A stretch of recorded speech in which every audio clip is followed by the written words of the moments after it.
ANC veteran saying the party must scrutinize all leaders that are placed in positions of power. She's the latest senior party member who says the party leaders have forgotten that they have been voted into the positions to serve the people of South Africa. So let's discuss this further as we joined now on the line by Sandile Swana, who is a political analyst. Sandile, thank you for joining us. How are you this Tuesday? Jolly good. Good morning to the listeners of Channel Africa. Thank you very much. ANC veteran Naledi Pandor made her remarks as she paid tribute to the late Gertrude Shope, saying people view the African National Congress political party in the country with disdain, horror and shame. What do you make of her words in terms of how they will affect the political party? These words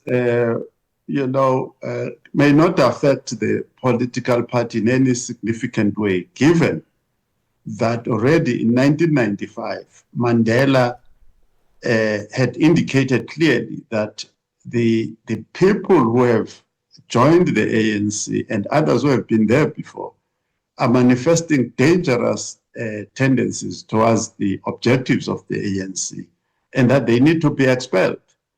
And later on, you've heard the likes of Gwede Mantashe that the ANC has received many people who are not supposed to be there. In 2000 and 2001, we had two documents, one the new cadre, the other one through the eye of the needle. That is 25 years ago, to say that people who are going to take office in the political party or even who become branch members must be vetted. They must be scrutinized for quality. All of them, every president of the ANC has lamented the quality of the average cadre of the ANC and the criminality of members of the ANC and the incompetence and non-performance of the members of the ANC. So this statement does not shock me.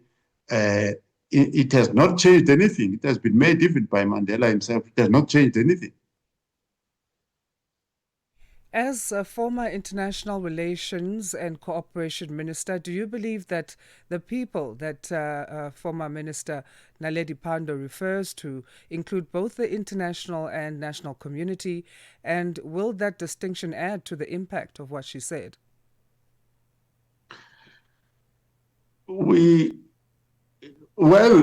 People inside the country have got experiential understanding of the ANC, which is why consistently the ANC has lost total proportionate electoral support. In other words, the number of seats they occupy in parliament, the number of seats they occupy in the metros, the percentage of votes they get in each province has been declining. So far they've lost the Western Cape, they've lost the Northern Cape, they've lost KZN, they've lost Gauteng. 4 out of 5 are already out of their hands. So the people inside the country have been demonstrating steadily over time, especially since 2009, that the ANC is in the wrong. Now, the international picture is tricky because there are other geopolitical questions which can conflate the standing of the ANC with the standing of the government. As an example, during the G20 summit, the European Union came and pledged support for South Africa. Now, the ANC could take that to be support for the ANC, but it may not necessarily be the case. So the international picture is a little bit more nuanced and more complex. But certainly the stature that the ANC has had historically on the continent, launching NEPAD, launching the African Renaissance, and so on, that stature has diminished substantially in the process of time. Minister or former Minister Pandor is not the only senior member of the party that has made statements that the party has lost the plot. We've seen also former Presidents Thabo Mbeki, Kgalema Motlanthe and Jacob Zuma alluding to the fact that the ANC has lost its touch to the people. Even other senior party members, recently Dr. Malusi Gigaba and suspended Police Minister Senzo Mchunu. What effects do these statements have to the party? The problem with the senior members of the ANC expressing themselves in the manner that they are in the culture of the African National Congress. When you make a statement like that, they try to attribute it to a faction, that you are saying this because you are not in the gravy train, you are not eating enough. So then it fizzles out in the factional battles of the African National Congress. People will say, yeah, this one is positioning himself for that position or that position. And the history of the African National Congress, the recent history since 2009, shows clearly that there is no leader in the ANC who has ever warned the ANC about their mistakes, ever corrected anything. There's no leader since 2009 who ever corrected the ANC. So they can make these statements. Those statements are not going to result in a change of behavior. Can we see this then as the beginning of the road to the 2027 elective conference?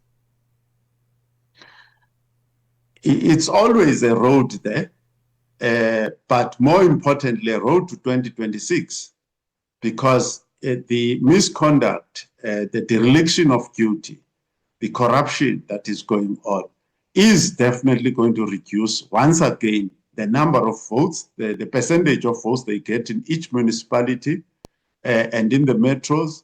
So that is the first starting point where they are going to get feedback from the public. At this stage, when you talk about 2027, I have not seen any candidate that could come close to compare with, for instance, Thabo Mbeki in terms of quality and productivity. Or compare even to Phumzile Mlambo-Ngcuka, who was once for a short period of time a deputy president in this country. So the culture of proposing mediocres for municipal elections in 2026 and also for proposing substandard people for 2027, that culture is continuing.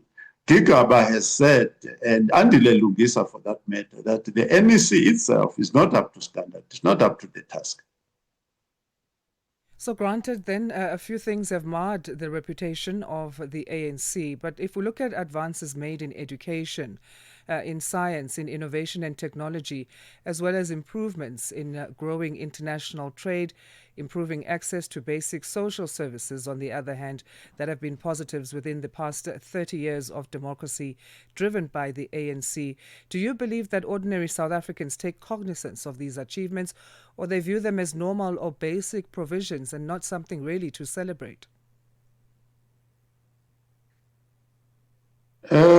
First of all, I happened to have to assist a journalist with a report of that nature yesterday. Some of these statements that are made by the government are actually just ordinary propaganda. When you look at the maths and science statistics, when you benchmark the learners, whether it's grade 9, grade 4 at different levels using the international benchmarks, the white schools are highly competitive on the global stage. The black schools are totally 100% dismal. They've been dismal during the Mandela and Mbeki presidency. They've worsened slightly under Cyril Ramaphosa. So the statistics that you get that show progress, for instance, in education, are the ones that are produced by the comrades. But when you take the same learners of theirs from the townships and the villages, the black townships and black villages, to test internationally and compare them even against other African students, our learners are not up to standard. In actual fact, to be sincere, when you look at the Stats SA data and some of the public comments by Badide Hutla, you discover that as a proportion of the population in 1994, the proportion of graduates as part of the black population versus as a proportion of the white population, if you compare the two, the ratio was 1-to-1. Today, basically is 1-to-6. Roughly speaking, we are saying today where we are, because of population growth, you have one graduate, proportionately speaking, to 6 whites. Meantime, in 1994, it was 1-to-1. So we have actually been in reverse gear in the field of education. My uncle died during COVID. The guy had been a DG in Home Affairs. He occupied senior management positions in parliament, he had money, he had everything. But he died on the floor in a hospital in Mdantsane during COVID. He died on the floor, he was lying on the floor. So to say that there's been this improvement and that improvement in health and all these other things, yes, from the perspective of government propaganda, not from the perspective of scientific and benchmarked information, there is no progress under the African National Congress. So what will it take to restore the ANC's historic reputation, its values and missions? And also, can vehicles such as the National Dialogue prove effective in extracting lessons for this? The only thing that changes anything on earth is leadership, the quality of leadership. Everything stands or falls on leadership. When we were in the doldrums in the 1970s, with the ANC band, PAC band, SACP band, and all that, it was the emergence of Stephen Biko that changed the game and changed it permanently.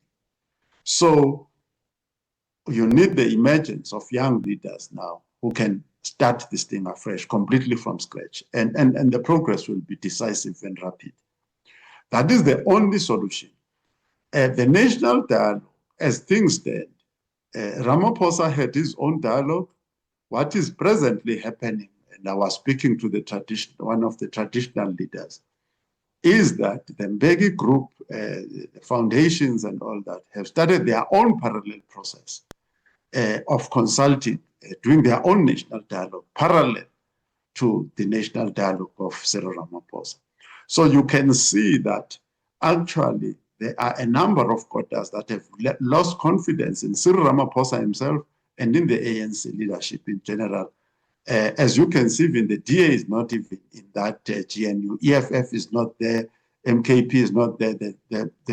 Out of the four largest parties, only one is actually spearheading this thing. So the national dialogue is a catastrophe. It's something that the comrades are doing for themselves. But Sandile, Nkosi kakhulu ngexesha lakho. Thank you so much for your time and providing much needed insight and analysis on this topic. Siyabulela, Nkosi. Bye. That is political analyst Sandile Swana giving us his views on recent sentiments made by former Minister Naledi Pandor in the country about the political party, the African National Congress, and how it's losing its popularity, specifically using the words of the people looking at it with disdain, with horror and shame. So let's get our news headlines now. It's gone 8:30 Central African time. Good morning, Onele. SABC News.